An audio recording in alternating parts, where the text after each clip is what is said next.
見到神獸係長歲嘅徵兆，代表住吉祥、太平同埋好運。而今個馬年名列首位嘅瑞獸羊駝，喺古老嘅傳說裏面係會引領善良嘅人避開災禍，亦係象徵住繁榮同埋財富嘅吉祥物。羊駝係群居嘅動物，而且隻隻都好有個性，髮型同品味亦各有特色。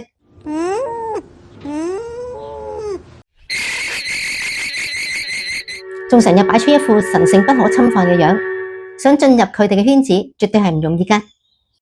就等我雲素橋 Master Q 同大家揾呢隻神獸返嚟，用三合嘅方法去平衡火馬年過激嘅熱度。我哋而家就出發去尋找神獸，為我哋喺新一年帶嚟好運。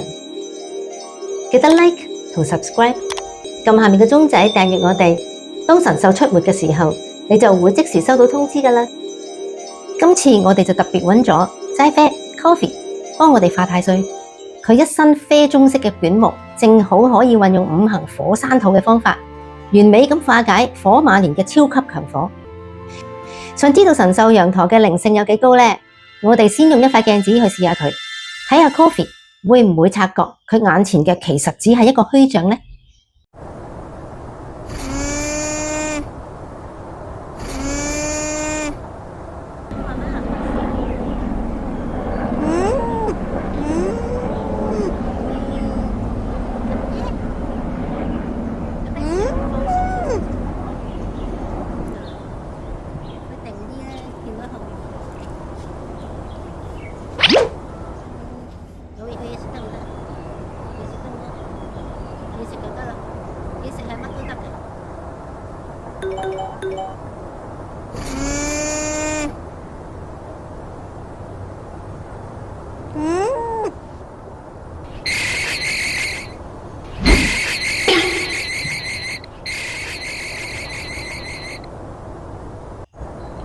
靈性高又可以表現出耳清目明。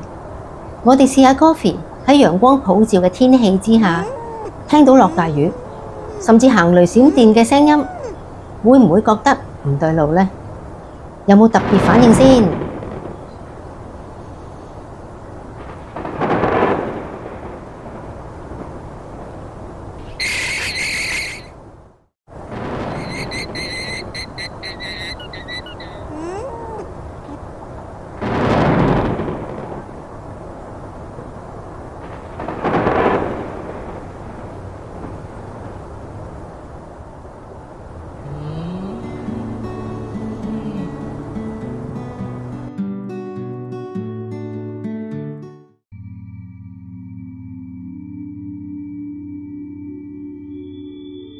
神獸羊駝擁有驚人嘅記憶力，被譽為動物界嘅記憶大師。你對佢好咩？即使好多年之後，佢都仲會記得你嘅好。但係假如你蝦佢呢，下次見到你，佢就會向你噴一篤好臭嘅口水。如果大家喺今年有機會見到羊駝嘅話，記得好似我咁，同神獸嚟個深情嘅眼神接觸，等佢牢牢咁記住你。當馬太歲問起佢嘅時候，都識得話大家係自己人啦。咁馬年就可以接住地氣，過得順順利利㗎啦。